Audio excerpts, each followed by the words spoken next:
And the aim of this particular study is to take us from the Old Testament scriptures that we've been considering, particularly in the book of Daniel, into the New Testament, but especially, of course, the book of Revelation. So you might want to join me in Revelation chapter 13. A little later on, we'll be dealing with Revelation chapter 13. And the other chapter that you can have perhaps a little piece of paper in is Daniel chapter 7, because we'll be using that as the foundation for our brief consideration of Revelation chapter 13.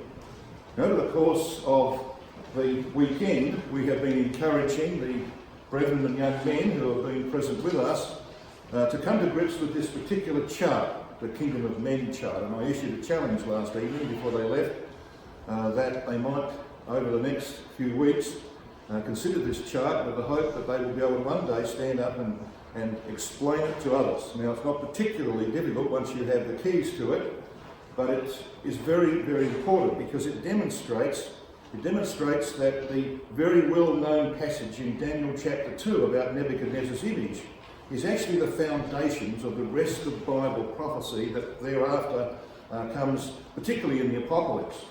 And so we've pointed out that Nebuchadnezzar's image, while it speaks of the unfolding of human history with the four world empires, that's not its primary purpose.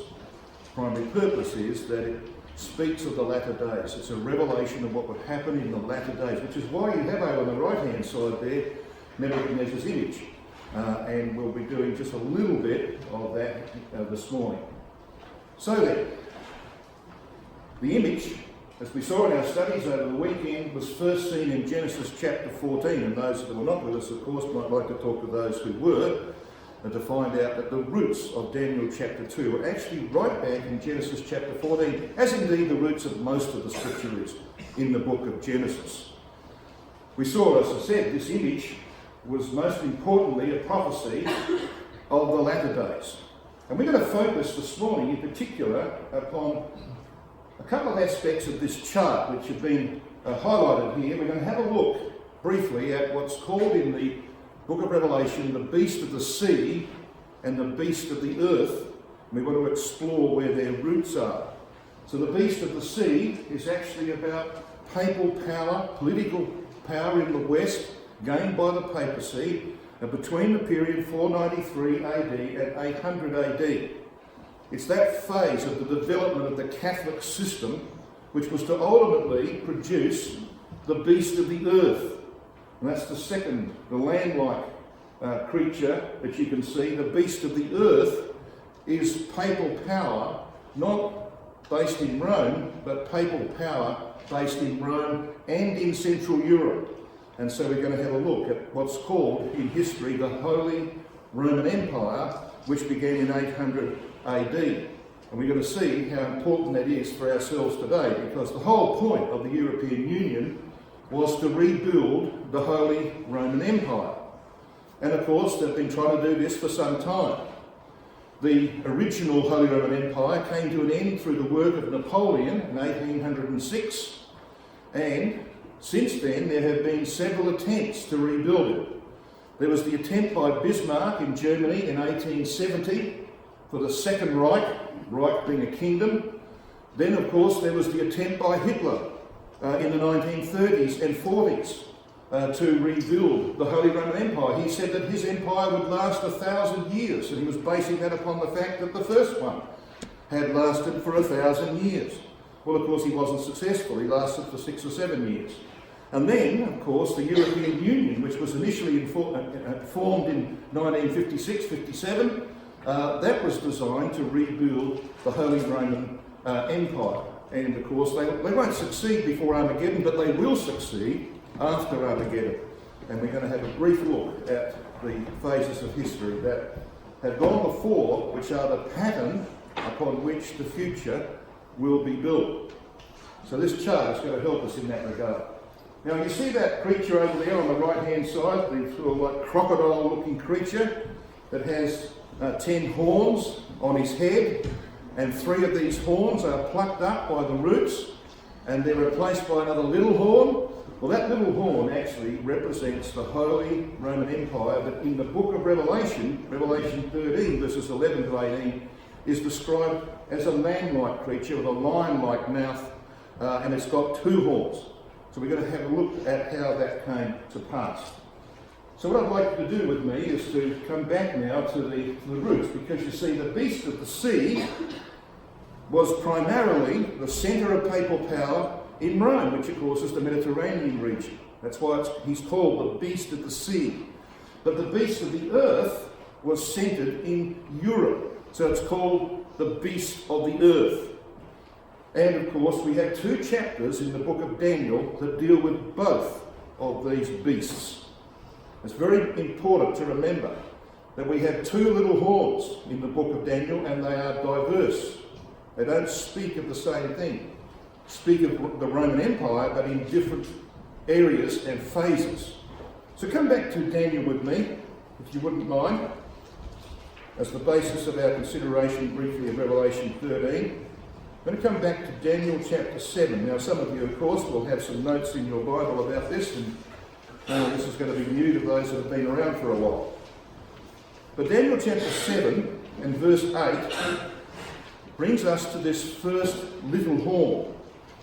Now we've just considered verse 7, and verse 7 has to do with the 4th empire, the Roman Empire, and verse 7 ended with the phrase that this beast had 10 horns.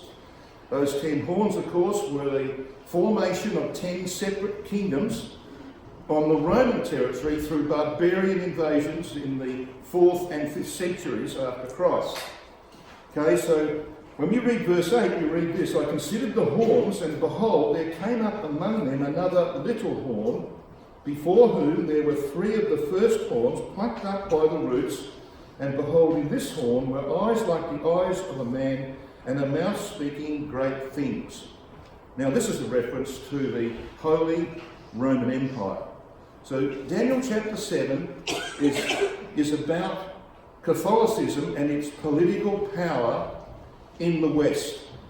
When you turn the page of your Bible to Daniel chapter 8 and verse 9, you read this: and out of one of them, that is one of the 4 divisions of Alexander's empire, namely the kingdom of Pergamum, out of one of them came forth a little horn. Now this little horn is not to be confused with the one in chapter 7 and verse 8. Because what we have here, of course, is the growth of the Roman Empire in the east, ultimately based in Constantinople. So when you read the book of Daniel, you must separate these 2 horns. Chapter 7 deals with the Roman Empire in the west, and chapter 8 deals with the Roman Empire in the east. And we want to have a look in particular at the one in the west. So we read verse 8 of Daniel chapter 7, and we saw certain elements that clearly point to the Catholic system. For example, this little horn has eyes like a man. Now, of course, you remember that the papacy is known as the Holy See. S-E-E, eyes, Holy See. Because, of course, they have priests everywhere, and they know exactly what's going on. All right, and they report back to Rome. So it's the Holy See. And you'll also know that the papacy is known for its encyclicals. Now, it's not a common word that we use, but an encyclical is like an epistle. And it's supposedly that when the Pope speaks ex cathedra, he's infallible. That's what they say. So he's got a mouth that speaks great things. So there's this element of the papal system there in the very nature of this horn. So what about the history of this? Why were these 3 horns plucked up that this little horn might grow up in its place? Let's have a look at that history. The papacy, based in Rome, was supported for centuries by the emperors in the capital of the Roman Empire in the east, Constantinople. But there came a time when they fell out in the 7th century AD over idolatry. The emperors in the east said, we're going to get rid of our idols, we want you to get rid of yours. And the Pope said, go jump in the lake. And they said, okay, you can row your own canoe. All right, so the eastern emperors said, that's enough, we're not going to support you anymore. If you're not going to follow our lead, then you're on your own. So the Pope found himself in Italy. He had around him 3 Lombard kingdoms. Now these were some of the kingdoms that had been formed by the barbarians, and they controlled the bulk of Italy. And so they said, well, hang on, the Eastern emperors are not going to support him anymore, so why don't we sort of give him a bit of trouble? So for decades, they made the Pope's life unbearable. And in the end, he had to look for help. And he looked for help to a little king in France. He was called Pepin the Short. Okay, he looked for help from Pepin the Short, the king of France, to support him against these Lombard kingdoms. And this is what happened. All right, he was troubled by the Lombards. He called on Pepin, king of France. Pepin ultimately came down between 753 and 758. He defeated these Lombard kingdoms and he gave them to the Pope. He said, okay, you can take over this territory. So what does the Pope do? Well, immediately he creates the triple tiara crown. Now this happens to be Pope Pius XII, Hitler's Pope, by the way. He's wearing, this is in the 1940s, so he's wearing that triple tiara crown. Now, triple tiara, of course, because there are three horns. See, it's sort of like in a horn shape. Three horns are plucked up and given to him, and his system grows up as the Holy Roman Empire. Okay, a bit of a picture of how that unfolded in history. Now, here are the Lombard kingdoms, 1, 2, 3, that you can see on this map here of Italy. You can see that the Pope is sort of surrounded by these kingdoms. They are plucked up by Pepin, 753 to 758 AD, and we end up with what was called the Papal States. Right, he takes control of these states. They're called the Papal States. So this power begins to grow. But that wasn't the actual emergence of the Holy Roman Empire. This is in 758 AD. The Holy Roman Empire doesn't come into existence until 800 AD, and specifically on Christmas Day, 800 AD. Because on that day, Pope Leo III crowned Charlemagne, who was the son of Pepin, king of France, who had been ruling, by the way, in the wake of his father. He killed his brother, who was also a co-ruler. He killed his brother and became the sole ruler of France in 785 AD. And he'd been on the throne for 15 years before he was actually made the emperor of the Holy Roman Empire in 800 AD. And he became the protector of the church. So here we are in Rome, Pope Leo crowning Charlemagne. And that, of course, brought about the kingdom, or the empire of Charlemagne, the Carolingian kingdom as they call it. And his reign was from 800 AD to 814 when he died. Now it's very significant, of course, that the European Union, when they produced their currency, put the head of Charlemagne on their coins, and the dates that they give on that coin are 800 to 814 AD. Because, of course, the whole purpose of the European Union was to rebuild the Holy Roman Empire, to develop the Fourth Reich. And, of course, it's that Fourth Reich that Christ and the saints will destroy towards the end of the 40 years of divine judgments that will flow from Armageddon. So Charlemagne's empire is very important in the scheme of things. Now, in Revelation 13, we're going to find that this beast of the earth looks like a lamb because it's religious, but it has a mouth like a lion because it's vicious, all right? And it has two horns. It has a papal horn based in Rome, because that's where the Pope was, and it has an imperial horn based in Central Europe, because that's where Charlemagne and his successors were. So you've got these two horns on this beast of the earth. Charlemagne's empire, as I said, the aim of the European Union was to rebuild, to reform this Holy Roman Empire, the Fourth Reich. So, let's move on. I want you to come now with me to Revelation chapter 13. Now, I'm going to give you a very quick run through of the beast of the sea, which preceded it in history. It'll have to be quick, but we'll then get to the latter portion of Revelation chapter 13, and we'll have a look at what the Apocalypse says about this beast of the earth, or the Holy Roman Empire. Now, the point of this exercise is to see that unless you understand the prophecies of Daniel, you have little hope of understanding the Apocalypse. Because the prophecies of Daniel, not just Daniel, but especially Daniel, are the foundation upon which the apocalypse is built. And I'm often asked by young brethren who, like I did, had an interest in studying the book of Revelation. You know, and they're hardly wet from baptism, and they come and say, Brother Jim, I'd really like to do a study of the apocalypse. I'm really interested in Revelation. I want to understand it. And I asked them a simple question. Have you made a study of the book of Daniel? And usually the answer is no.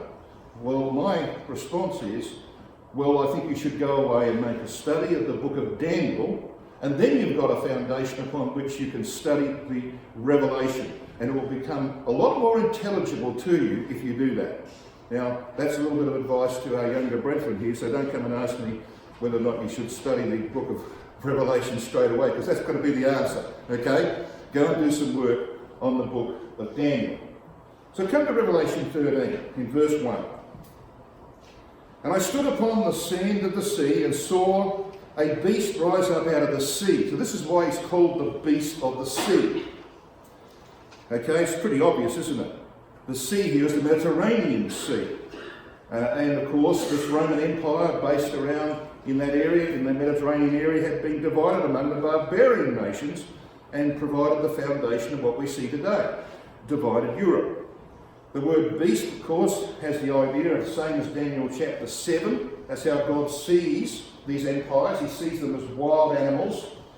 And this beast we're going to find has, as we read on into verse 1, 7 heads and 10 horns.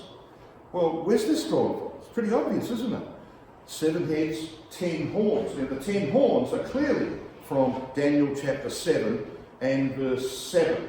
The 7 heads represents the 7 forms of government throughout the history of the Roman Empire. And they did have 7 different forms of government.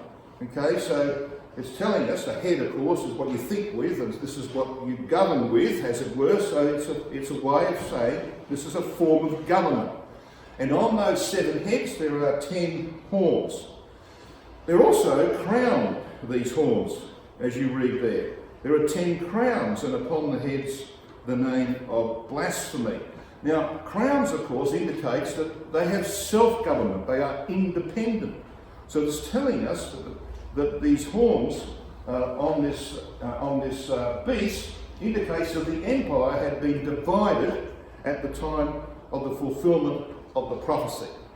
Then you come to verse 2. Now this is where you see the connections with Daniel.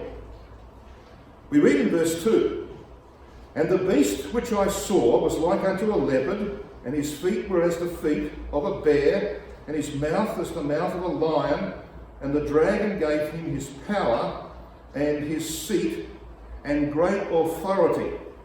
You actually have all the 4 beasts of Daniel chapter 7, verses 1 to 7, referred to here. Because you see in Daniel chapter 7, you read of the Babylonian Empire being represented by a lion, the Medo-Persian by a bear, the Grecian by a leopard, and of course the 4th, an indescribable dragon-like creature. They're all here. So unless you understand Daniel chapter 7 as the roots of this prophecy, you're not likely to make too much sense of it. Now, dragon, of course, represents the military power of the Roman Empire, which was based in the east, in Constantinople. This word power, it means he's given the ability to perform, and so it was the Eastern emperors who supported the papacy in the West. Constantine had shifted the capital of the Roman Empire from Rome to Constantinople in AD 324. And that was the centre of the Roman Empire. That's where the military power lay.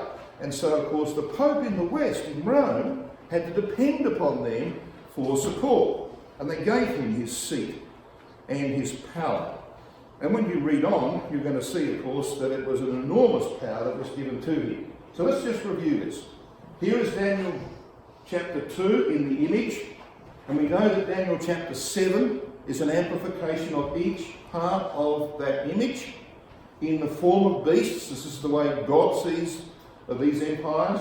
And then we've got the beast of the sea symbol, which is based upon these 4 beasts of Daniel chapter 7, possessed, of course, all the characteristics of those 4 beasts. We read in verse 2, he's given great authority. That is, this is delegated authority. So here you've got the Eastern emperors giving the Pope in the West enormous political clout.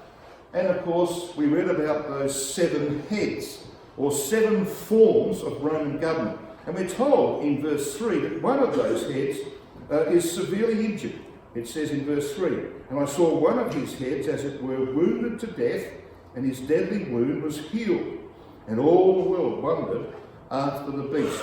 Now, as I said, Rome had these 7 forms of government. There was the regal, the consular, the dictatorial, the decemviral, the tribunicial, the imperial, and the Gothic. Now, the 6th head was the imperial, and that's what was overthrown by the barbarian invasions. And finally, in 476 AD, the imperial form, which had been in existence from BC 31, this is what Christ had to encounter, BC 31 to AD 476, that head was sorely wounded by barbarian invasion, and there was an eclipse of the Roman government. And it goes on to say, as it were, it had the appearance of death, but this head was to actually recover 60 years later. It was wounded to death.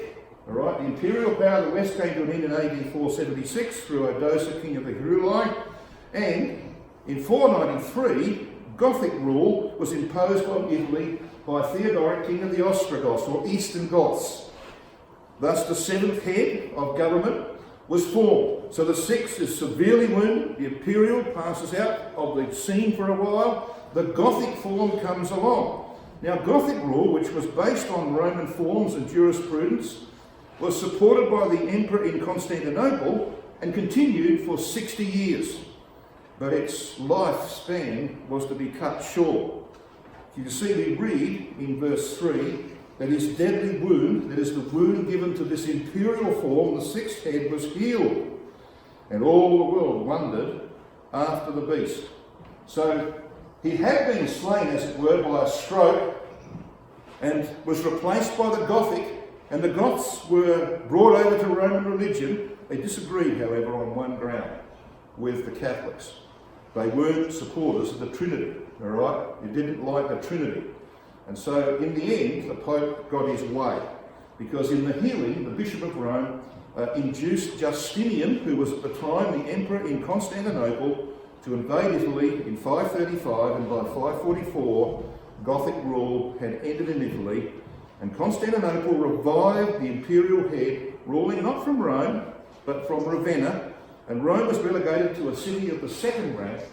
But the situation released the Pope, of course, from subjection to a sovereign temporal power, and this allowed him ultimately to gain the power that he wanted. The 6th head, the imperial head, was revived, but now in a religious form, and all the world wondered. This word world is rendered by the RV as the earth, and of course the earth is a reference to Europe, the Roman Empire in Europe. All the world wondered after this beast. He was given this power, this delegated authority, we read in verse 5. So come down to verse 5. There was given him a mouth speaking great things. Where have you heard that before? Well, this is the papal mouth, isn't it? And blasphemies, and power was given unto him to continue 42 months. And he opened his mouth in blasphemy against God, to blaspheme his name and his tabernacle and them that dwell in heaven. And it was given unto him to make war with the saints and to overcome them, and power was given him over all kindreds and tongues and all nations. What's the sense that you get? Well, the sense you get is he's going to come to complete domination, isn't he, in the West? He's got political power in the West. Now, 42 months is very interesting, because 42 months is 1,260 days, and on the day for a year principle, it's 1,260 years. And that 1,260 years, dated from the decree of Justinian in support of the papacy, between the years 529 and 533, when Justinian wrote what are called the Justinian decretals, like decrees, concerning the Bishop of Rome, okay, you take the 1260 from 529 AD to 533, you come down to 1789 to 1793, and all of you all know that 1789 was the beginning of the French Revolution. which reached its height in the Reign of Terror, 1793. And by 1793, Catholic influence and Catholic possessions in France had been abolished. All right, that was the work of the French Revolution. So the power they gained under Justinian, 529 to 533, was eliminated exactly 1260 years later. And that principle flows through. So here we've got our 529 to 533. But then in 549 and 554, we have Justinian's, what he called a pragmatic sanction, giving the Pope control of municipal and provincial governments. This brought us through, if you add 1260 to 549 to 554, it brings you through, of course, to 1809, when Napoleon removed that power from the hands of the papacy. He annexed the papal states, and the Pope no longer had control of those papal states. You can come down to another date in the reign of Phocas. Now, Phocas was a grubby little emperor in the east. He was put there by God for a purpose. And the one thing that he did that goes down in history is that he wrote decrees as well between 608 to 610 to give the Pope what's called temporal power, that is, control over people and land. Well, add 1260 to 608 to 610, and you come to 1868 to 1870. In 1868, Garibaldi came up from Naples. He pushed the Pope out of Rome. The Pope had to flee somewhere else, and by 1870 he had completely lost what's called temporal power. He completely lost it. And when he responded immediately by calling the First Vatican Council and declaring himself to be infallible. Well, that was his response. So here we've got the way history unfolds. And of course, the importance of this to us is this simple fact, that if the Holy Roman Empire, which was the last acquisition of Catholic power in history, happened in 800 AD, add 1260, and you come to the year 2060. And if this happened in history, brothers and sisters, it's going to happen again. This is the guarantee that papal power in the earth will come to an end in 2060. And in our studies over the course of this weekend, we've been talking about a time period of 40 years from Armageddon to the total establishment of the kingdom. 40 years. Guess how long 2060 is like? 41 years. Okay? So it's telling us how close we are. I won't go into all the side details of that because there's a lot of other considerations that need to be taken into account. But it's just an indication of how close we are to the ultimate fulfillment of Bible prophecy. So when we come back to our chart, we're looking now at these two beasts that are circled there. The beast of the sea, that leopard-like creature with its 7 heads and 10 crowned horns, okay? And we're going to move on. We're going to move on, of course, to the beast of the earth, and that brings us down to verses 11 to 18 of this chapter. Here is this lamb-like creature with a lion-like mouth and 2 horns, a papal horn, an imperial horn. It's, of course, a reference to Charlemagne's empire. Let's have a very quick look at this then in Revelation chapter 13. We've had a look at these maps. We've got a bit of a feel for that. Here's our 2 horns, the imperial and the papal. Okay? Let's come to verse 11 of Revelation chapter 13. And I beheld another beast coming up out of the earth. And notice this, there's a difference, isn't there? Coming up out of the earth. The one in verse 1 came up out of the sea. That's why it's called Beast of the Sea. This one's called the Beast of the Earth. Now, this is the Holy Roman Empire, the next stage of papal ascendancy in Europe. And of course, the earth here is a reference to Europe, and particularly Central Europe. We read on in verse 11. And he had 2 horns, like a lamb, and he spake as a dragon. So the 2 horns, as I said, the religious power of the Pope and the military power of the Emperor. Like a lamb because it claimed to be Christian in character. It was called the Holy Roman Empire. We put the word holy, of course, in inverted commas. All right, Holy Roman Empire. And he spake as a dragon, the symbol of paganised military imperialism, because we know, of course, of the pagan nature of that system. And it says in verse 12, "And he exerciseth all the power of the first beast before him, and causeth the earth and them that dwell therein to worship the first beast, whose deadly wound was healed." So what's this about? Well, Brother Thomas translates that phrase "before him" as "in his presence." The first beast, the one of verse 1, the beast of the sea, was not destroyed. What remained, of course, was the papacy and the Catholicised 10 horns, the nations of southern Europe, which, of course, out of which was to arise the Holy Roman Empire, called on the screen there the HRE, for the sake of space. The earth and them that dwell therein. Now, the papal alliance with Charlemagne resulted in the whole of Europe submitting to papal political power.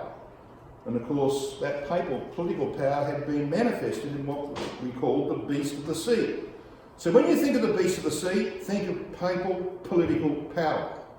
When you think of the beast of the earth, think of the Holy Roman Empire, in which papal political power was given the support that it needed to dominate the world.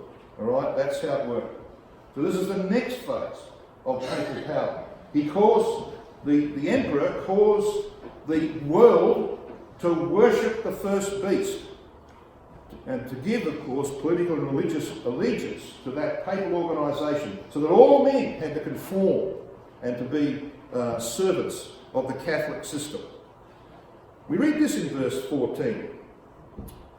"He deceiveth them that dwell on the earth by the means of those miracles or signs which he had power to do in the sight of the beast, saying to them that dwell on the earth," that is the Roman earth, "that they should make an image to the beast, which had the wound by a sword and did live."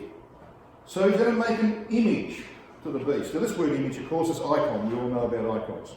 All right? You know what it is. It's a physical image. This word, of course, has the idea here of making the Pope an icon, as it were. Combines the ideas of representation and manifestation and refers to the papacy. Now, look at a little picture down the bottom there. You see that? Little picture down the bottom. You've got that lamb-like creature, and then behind it you see an image. You see that? You've got that leopard-like creature sitting behind it with the horns sticking up. Yeah, well, that's a representation of what happened. The Holy Roman Empire was the political force that gave to the Pope his political power and demanded that all the world bow down to this system. Okay? That's why that image is behind. So he's creating an image of the beast.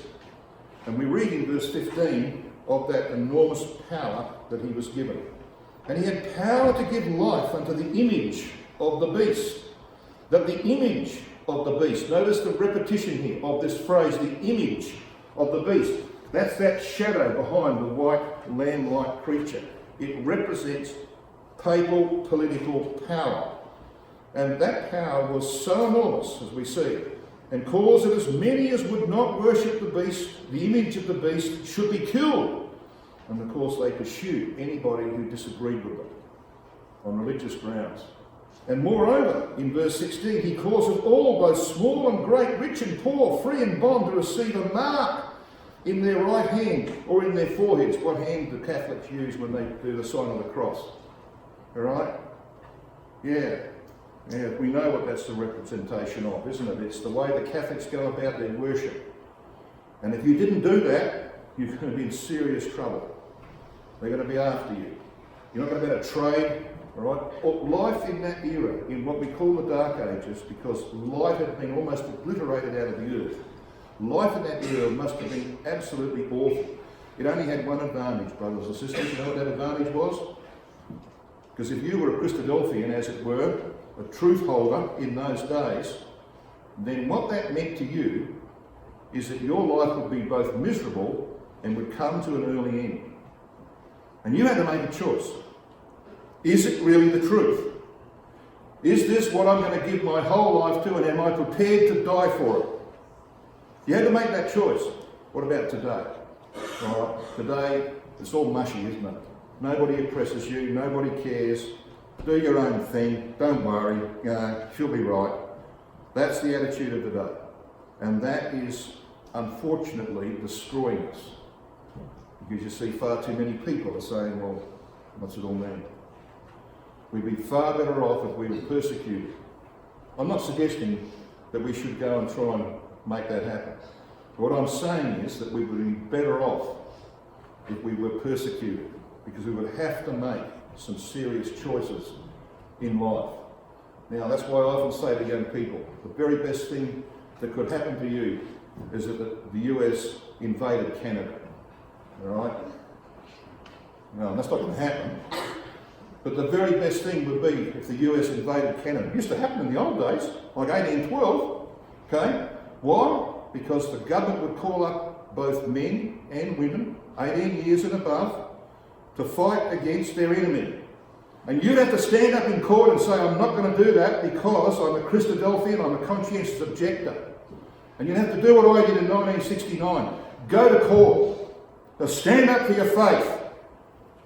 And then you've got to make choices, don't you? And that would be good for us as a community. But it's not going to happen. Because our trial is going to be, of course, much more of the same until Christ comes. And that's a tragedy in some ways. As many as would not worship the image of the beast should be killed. And papal decrees became law enforced by the sword under the emperors. Thus the papacy had unchallengeable temporal power.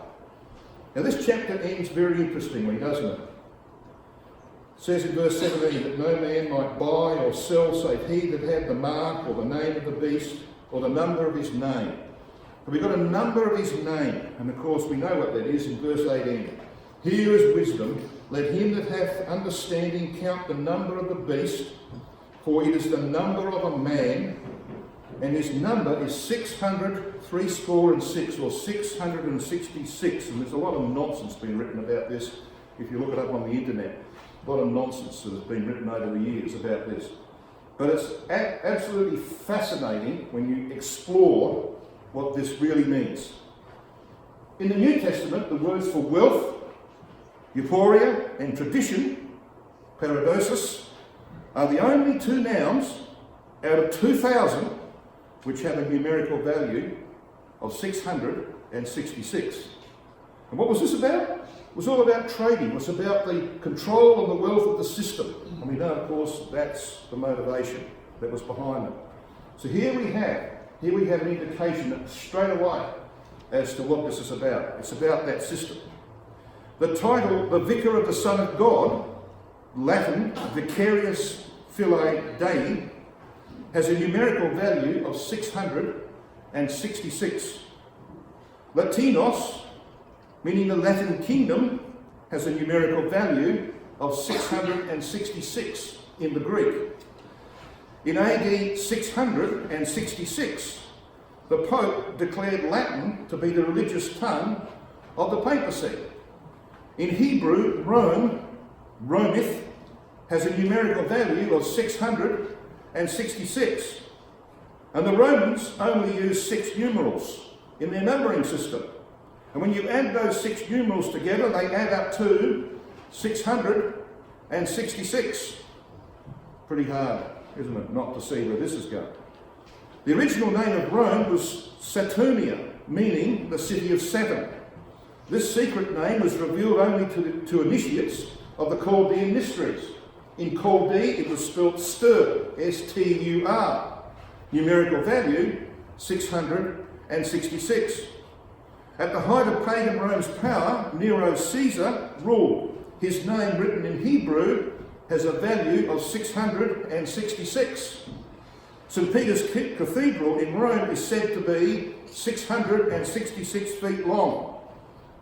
God willing, in 2 or 3 weeks or so, I'm going to take Margaret to Rome. We're going to visit the Vatican, and I'll probably step it out foot after foot to see if that's true. No, I won't do that. But you get a bit of a feel, don't you? That this is clearly telling us that this is the Catholic system, and it's, of course, about to be destroyed. This chart we've been using over the course of the weekend. This is the This is the pattern of Roman Catholic resistance to Christ for 40 years after Armageddon. They will suffer, of course, badly as a result of the destruction of Gog and its forces in the land. That's why you've got this red line. It takes a real dip. But Psalm 2 tells us that they will immediately reorganise themselves and begin to gather a confederacy of nations against Christ's rule. They will initiate, of course, their anti-Christ doctrine and say, well, we told you so. All right, here he is. This is the one we were talking about. Okay, here he is in Jerusalem, claiming to be king. And so they will rebuild their power. And 10 years after Armageddon, Revelation 14 verse 8 indicates that Rome as a place, as a centre of Catholic government and power, will be destroyed. It will disappear into the abyss. But that won't stop them, because they will then revert to Central Europe and rebuild their power again.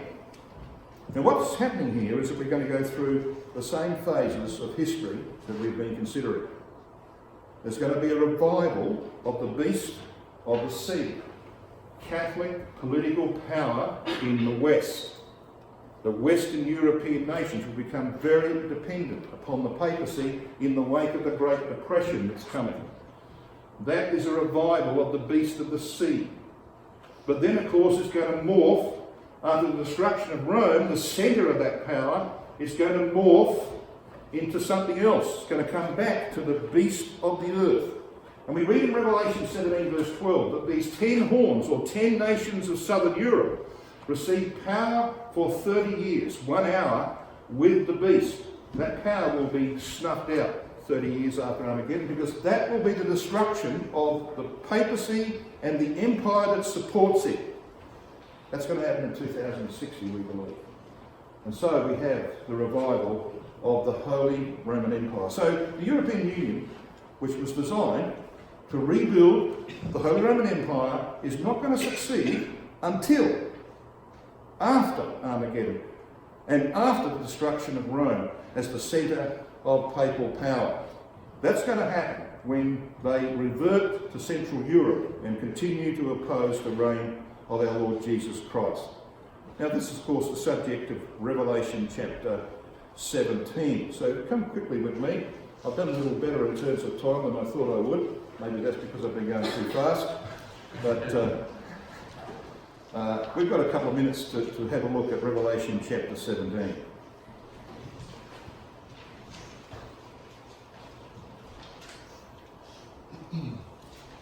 In verse 1, you read, and there came one of the 7 angels, and is this the angel of the 7th vial of the previous chapter. All right, this is Christ and his saints, which had the 7 vials, and talked with me, saying unto me, come hither. Now this is actually a call. This is a call that goes out to you and me, brothers and sisters. Because you see, John is presented in the Apocalypse as a representative of all the faithful. Okay, so when this call is made to John, it's actually been made to you and me. Come hither is the Greek word duro. It means come along. Right? So there's this appeal. Come along. Right? You can be involved in this. You can be involved in the destruction of this system, which has blinded the minds of so many people over the millennia. So John is to be personally involved in the work of judgment, and we can be beside him.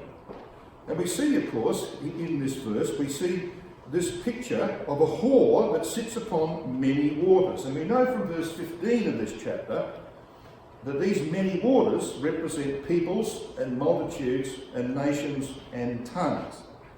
And the imagery that we see is this here. We've got a woman sitting upon a scarlet-coloured beast. She's described for us in verse 3. So he carried me away in the spirit into the wilderness, and I saw a woman, that's an ecclesiastical system, sit upon a scarlet-coloured beast, full of the names of blasphemy. We've read that before somewhere, haven't we? That's in chapter 13 of the beast of the sea, having 7 heads and 10 horns. So where have we seen that before? See? This is the beast of the sea revived. Now this is the power that Christ has to war with, that we're told that in verse 14. These shall make war with the Lamb, and the Lamb shall overcome them. So This is the power that Christ and the saints have to deal with. It's that revival of papal political power in Western Europe. Okay, got a picture? You've got this beast with the 7 heads, the 7 forms of Roman government. You've got the 10 horns. You'll notice that these 10 horns, though, are not crowned here. Right? Which means that though they're independent, they're not independent enough from the papacy's rule. Now we know that the interpretation is given to us in this chapter, so we don't have to argue about it. Identifying the woman is pretty easy in the 7 heads of the beast in verse 3. Verse 9 tells us the 7 heads are 7 mountains on which the woman sitteth. Rome was built, of course, on 7 hills. There are 7 kings. Rome had 7 forms of government. And in verse 18, the woman which thou sawest is the great city which reigneth over the kings of the earth. And when this was written, of course, in circa AD 96 by John on the Isle of Patmos, there was only one city that ruled over the earth. And that was Rome. Okay, so there's no doubt about the interpretation. And by the way, that word reigneth in the Greek is in the present tense. Literally, it should read, which has kingship. That is, at the time when John wrote, Rome was the city that was dominating that region of the earth. So here's our picture of the Roman Empire as it was in ancient times, with this woman sitting over that region. Here's the imagery, of course, of this is Vespasian's coin, and you've got Rome sitting on 7, well, it looks like stones to me, but that's the representation of the mountains or the hills, the 7 hills of Rome. You've got the 7 forms of government, regal down to tribunitial. Then you've got the imperial, which was the form that was wounded with a deadly wound but revived. Then you had the Gothic form.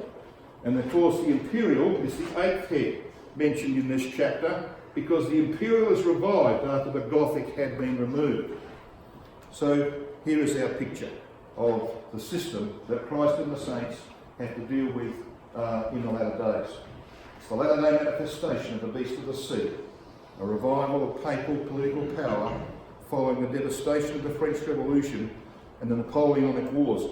That's why you've got verse 16 in here, you see, because the papal system, in accordance with prophecy, had to go through an awful time, the beginning of divine judgments, from the time of the French Revolution, and Napoleon shortly thereafter overthrew the papal system and he banished the Pope. So what we've got here is a fulfilment of Bible prophecy which caused great heartache and pain for that system. How are they going to recover from that? Look at verse 16. And the 10 horns which thou sawest upon the beast, these shall hate the whore, read French Revolution and beyond, and shall make her desolate, read French Revolution, and naked, and shall eat her flesh, that is, consume her, as it were, take up all her property, and burn her with fire. So they will bring judgment upon that system. And that happened. It happened between 1789 and the early 1800s. How are they going to recover? Well, it's taken a long time. This is why the 6th vial, brothers and sisters, has been so long. The first vials of the wrath of God were relatively short periods. All right? 5 vials, they went in 30 years. Gone. 30 years, 5 vials. The 6th vial began in 1820, and we're still here. We're nearly in 2020. 200 years later. Hang on, how does this work? Right, because you see the papal system had to recover from the events of the French Revolution. That's why. And what's happening? Well, we're told what's going to happen in verse 17. For God hath put it in their hearts, the hearts of these southern European nations, the 10 horn nations. He's put it in their hearts to fulfill his will and to agree and to give their kingdom unto the beast, until the words of God shall be fulfilled. So what we're watching is, and it's been going on for some time now, Mussolini, of course, gave the Vatican 100-acre territory to the Pope in 1929, so he regained his temporal power over a little piece of land. Okay, so progressively the Pope is coming back into what he once was. And when this depression comes, and it's not too far away, the southern European nations that are already bankrupt are going to actually find themselves under papal control that they have not known for 2 centuries. They will be dependent upon that system. When you get poverty, people go back to religion, big time. They did it in Russia, they're going to do it in Europe. And he's going to regain enormous political power. So brothers and sisters and young people, we're on the verge of great things. We are going to be involved, hopefully, in the destruction of the system, that men's minds might be opened up to the truth, the great blessing that's been given to us, and we're going to have the great privilege of going out and preaching the truth to people who hitherto have not been prepared to listen, but they will be prepared to listen in the days to come. It's our Abrahamic hope. Look at verse 14 of Revelation 17. These shall make war with the Lamb. These are the 10 horns. They'll make war with the Lamb. And the Lamb shall overcome them, for he is the Lord of lords and King of kings. And they that are with him are called and chosen and faithful. Did you notice those three characteristics? They are called and chosen. Abraham was called out of Ur of the Chaldees in order that God might begin the process of overthrowing the apostasy of Nimrod. Nehemiah 9 verse 7, Abraham was chosen by God. In Romans 4:13, Abraham becomes the heir of the world through the belief of the promises that God had made to him. And we've gone through the same process, haven't we? We've been called out of the world. We've been chosen by God. And we can become the heirs of the world with our Lord Jesus Christ. And the work of the seventh vial angel will then be complete when the earth is filled with the glory of our God. So those who are with us at the School of the Prophets, here's your challenge. Try and make some sense out of that chart. So that when I come back again, you can explain it to me.